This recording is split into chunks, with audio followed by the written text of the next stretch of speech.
Hey Slate listeners, I'm Christina Cauterucci, the host of Slow Burn, Gays Against Briggs. I want to tell you about a special event we're doing at the Tribeca Film Festival in New York City on June 13th. To celebrate this new season of Slow Burn and Pride Month, we're hosting an exclusive live taping of the show with special guests, including civil rights activist and Black Lives Matter organizer DeRay McKesson, comedian and singer Esther Fallick, Eric Marcus, the host of Making Gay History, and Sam Fader, director of the Netflix documentary Disclosure, about the depiction of trans people in film and television. We'll dive deeper into this season and talk about the lasting impact of the Briggs Initiative and the continued fight over LGBTQ rights in schools. It'll be the perfect way to celebrate Pride Month this June with LGBTQ stories and voices across generations. Again, that's June 13th at the Tribeca Film Festival in New York. You can get tickets now at tribecafilm.com/slowburn. Hope to see you there.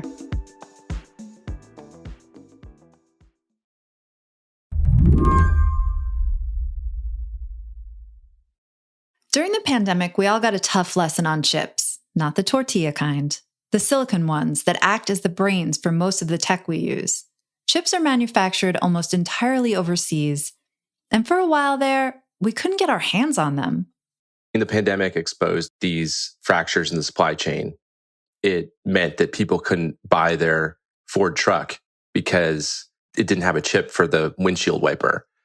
That's Asa Fitch. He covers the semiconductor industry for the Wall Street Journal. We understood in the U.S. that was a problem and needed to be addressed. So when President Biden signed the CHIPS Act into law in 2022, the goal was to bring manufacturing back to the States. Now, 2 years and $39 billion later, we're starting to see the program's impact. Our industry in the U.S. is growing at a very high rate in nominal terms. I mean, it's tripling projected of the industry production by 2032. So this is like big for the U.S. Sounds great. Except there's a problem. The U.S. isn't the only country pouring money into this industry. In that equation, other people are moving just as fast, or in some cases even faster.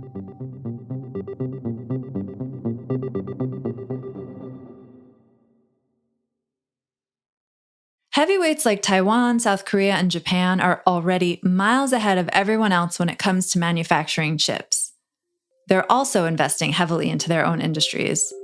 Even smaller European countries want in on the action. And then, of course, there's China.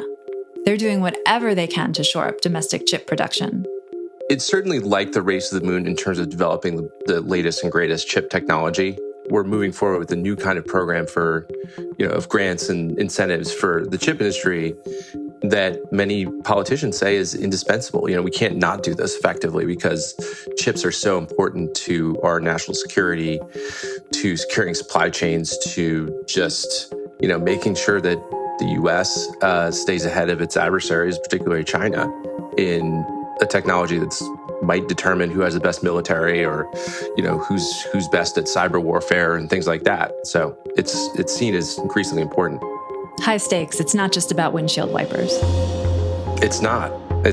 And AI is largely dependent on these chips and having advanced chips. So it just adds to the fire of the importance of this industry to the world and to the geopolitical competition in the world. So today on the show, the global chip race is well underway. At stake? Oh, nothing much, just the future of $1 trillion industry, national security, and tech domination worldwide. I'm Emily Peck, filling in for Lizzie O'Leary, and this is What Next TBD, a show about tech, power, and how the future will be determined. Stick around.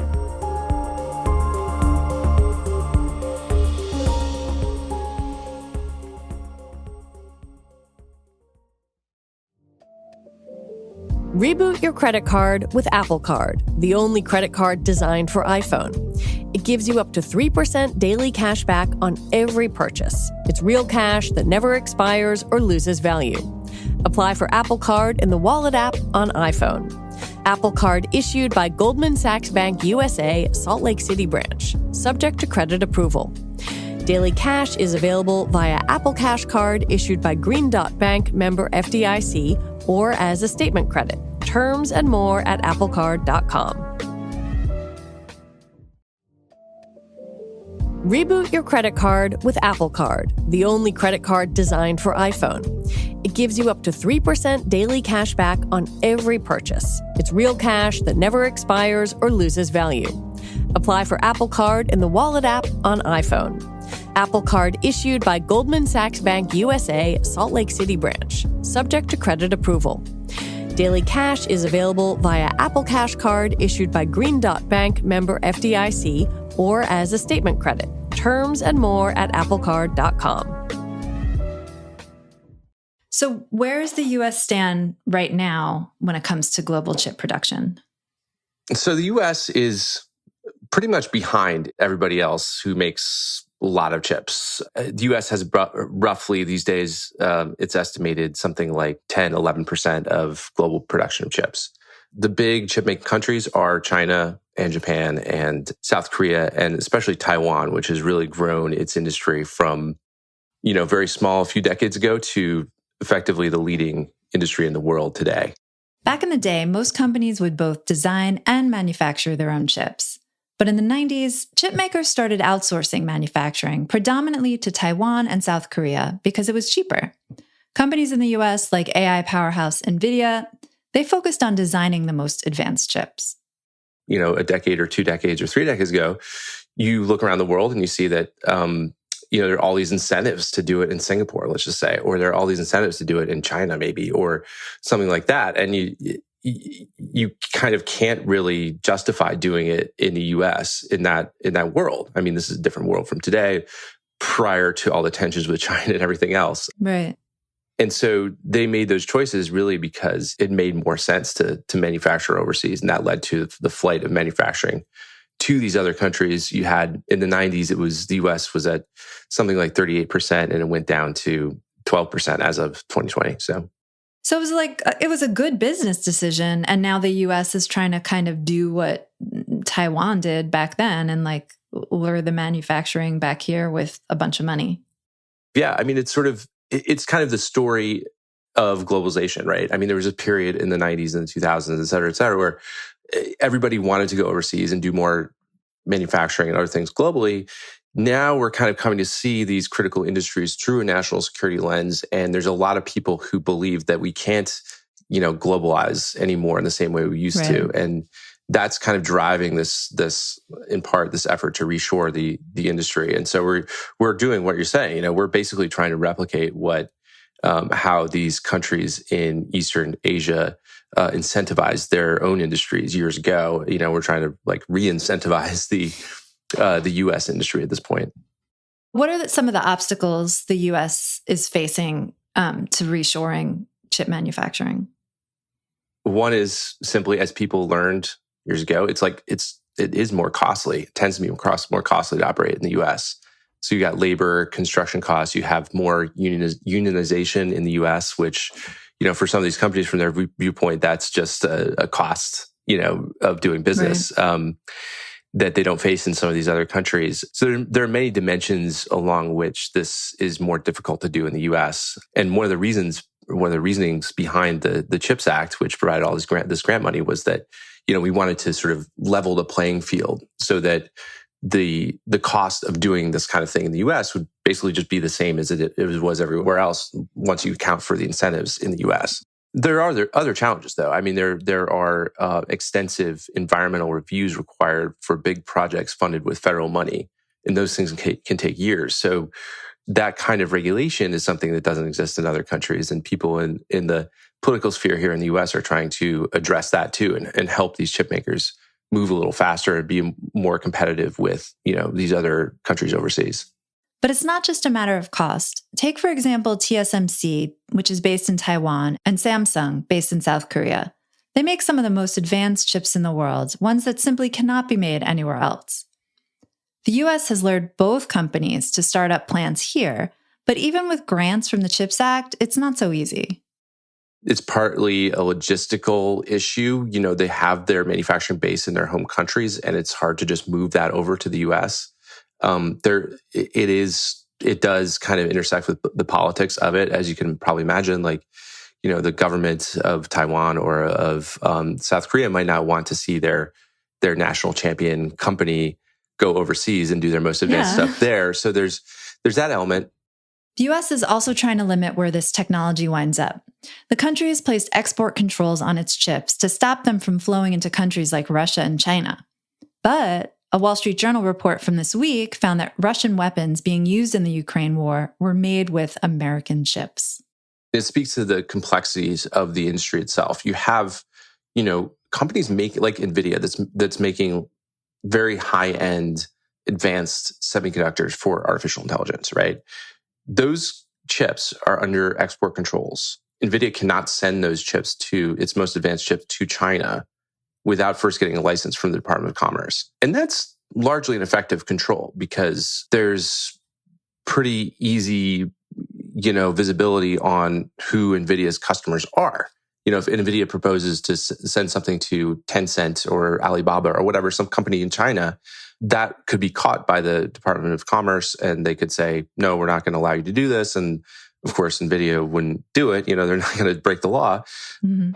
There's another part of the industry that's much harder to police. And that is a vast part of the industry that sells more commodity kinds of chips, older style chips that are typically used in weapons. Those things are really very hard to control because they are not typically sold directly to end customers by the chip maker itself. They're sold to distributors, and those distributors have many thousands of customers all around the world.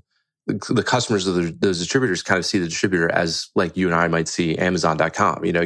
They just go on there, they place their order, they're doing some, who knows, maybe they're making like a robot vacuum somewhere or some, smart fridge device or something. There are just a million little electronic devices in the world that use these kinds of commodified chips. And those are the same general type of chips that go into this weaponry. It's just a much harder area for export controls to control. And so there tends to be a lot of leakage of those kinds of chips. When we return, China bites back.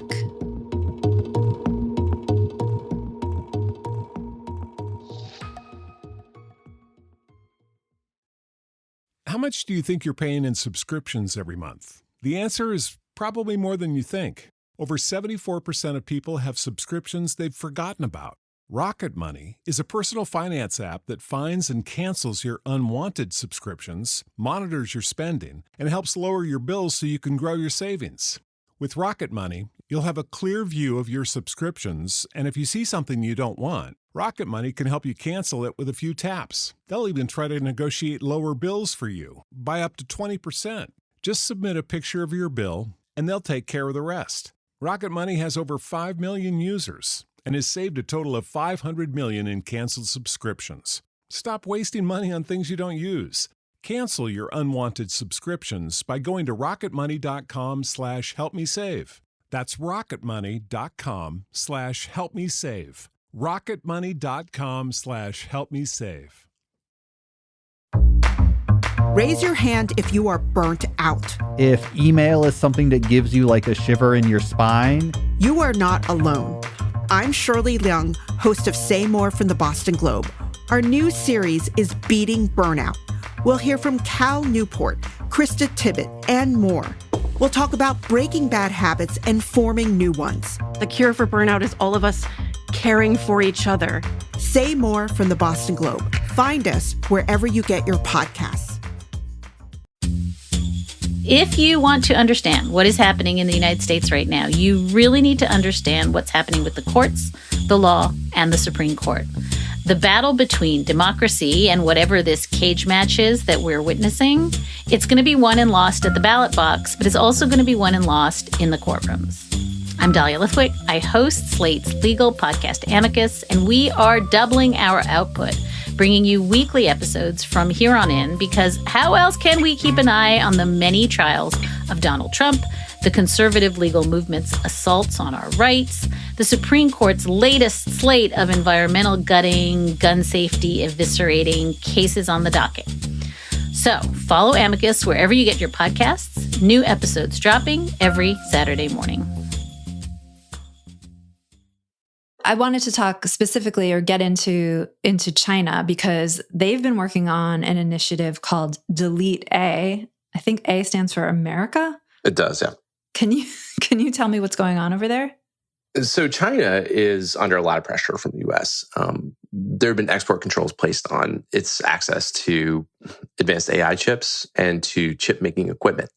So a big part of the response in China has been this campaign to effectively get rid of anything American in their technology. So it's called Delete A.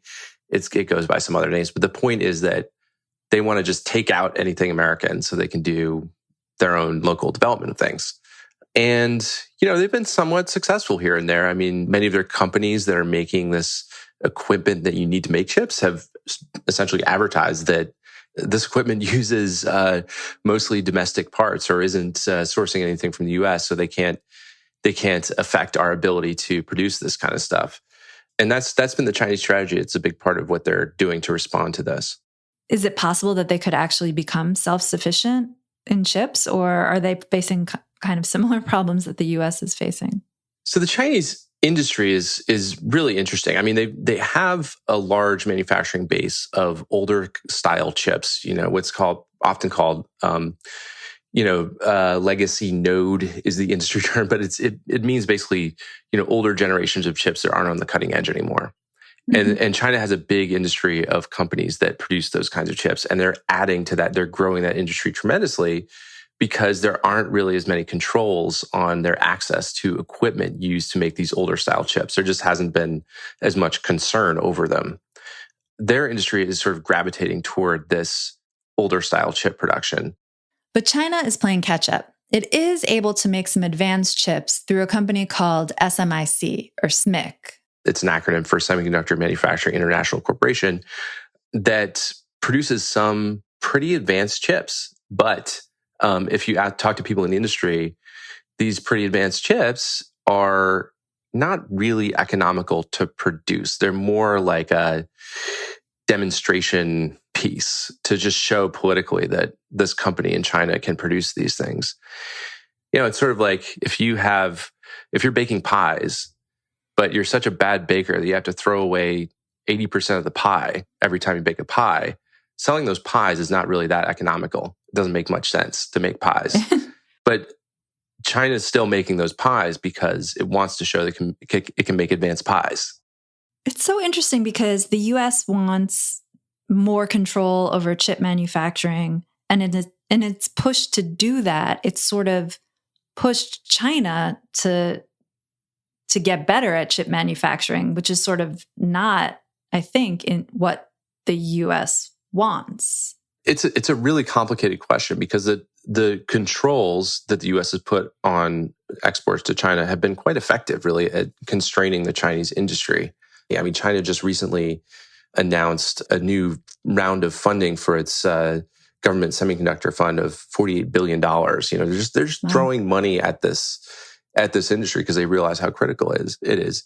But money really isn't enough in chip making if you want to make the most advanced chips. You need specialized machines that, for example, in the critical first steps of making chips is called lithography. Mm-hmm. Basically, the process where you print these minute circuits on platters of silicon. There's one company in the Netherlands that can produce machines that can do that. And those machines are restricted for export to China. And China, has no prospect of within any reasonable time frame, decades or more of producing domestic replacements for that. So that has a real effect. China can try, these Chinese companies can try to find workarounds. They will find some here and there, but if you talk to people in the industry, it's kind of like what I was saying before. They're able to do it, but it's not really viable from a financial perspective for the Chinese companies to do so far. Yeah, it's amazing. The U.S. is spending $39 billion. China, you just mentioned $48 billion, right? And then they're not the only ones who have just throwing money at the chip industry now. It's Taiwan, South Korea, and Japan also spending. Absolutely. Yeah, huge amounts of money going into it. How do their efforts compare to what's happening in the U.S. and China? Some of them are quite successful. I mean, South Korea, there was just a recent new round of funding announced for the industry. Japan has put in a lot of new money. Its industry, in some cases, the funding in those places has generated more activity more quickly than in the U.S. for the obvious reasons. It's like fewer permits needed. People can move faster. There's a lot less red tape in some of these countries, and they have vibrant manufacturing industries already. And the U.S. has kind of lost its edge in manufacturing. So development in South Korea, Japan, in Taiwan, in chips is it's going quickly, I would say. Do those countries view the U.S. as a threat now in chip making, or still as like a partner?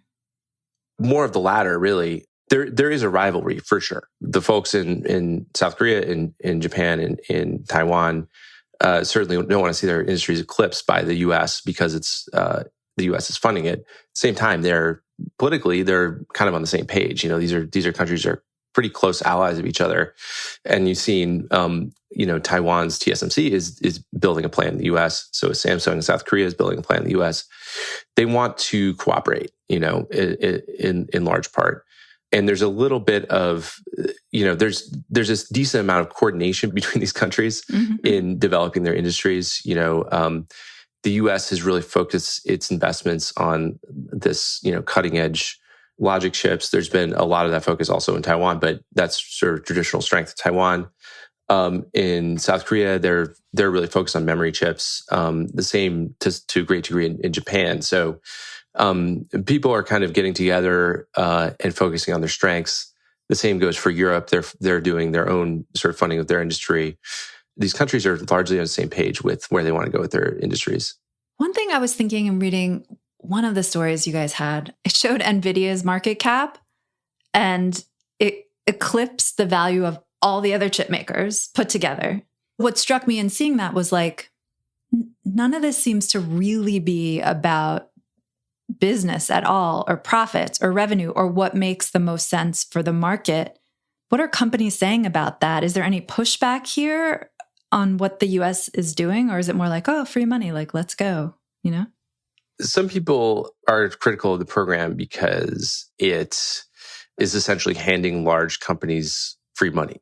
But, there is broad bipartisan consensus on this kind of push and in support of it. It's in large part political. I mean, these are in large part political investments. People realize that if there were some sort of war in Asia, involving China, Taiwan, or whatever, some kind of disruption like COVID or worse than COVID, we in the US or these other countries that have their own industries would be in pretty bad shape if they didn't have their own industries that could be, to some degree at least, insulated from turmoil, broadly speaking. So that's really what's driving these things. Like, yes, like the big successful chip companies are companies like NVIDIA that design these chips and they don't manufacture them. But, NVIDIA is entirely at this point almost entirely reliant on TSMC to make its chips. If you ask some people about that, it's a kind of a choke point that people would like to see alleviated to some degree.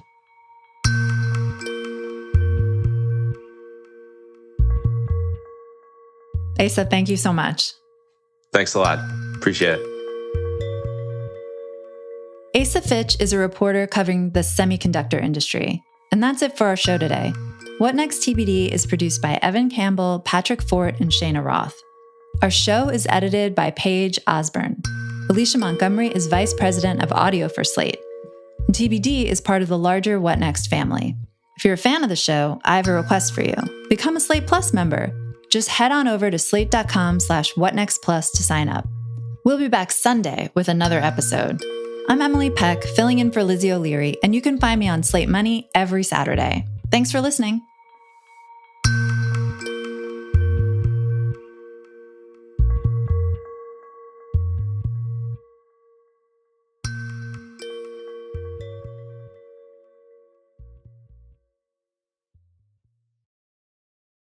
At the Coca-Cola Company, Keurig Dr. Pepper, and PepsiCo, our bottles might still look the same, but some of them can be remade in a whole new way, using 100% recycled plastic. New bottles made using no new plastic except the caps and labels. You'll be seeing more of these new bottles in more places, and that's thanks to you, because when we get more bottles back, we can use less new plastic. Learn how our bottles are made to be remade at madetoberemade.org.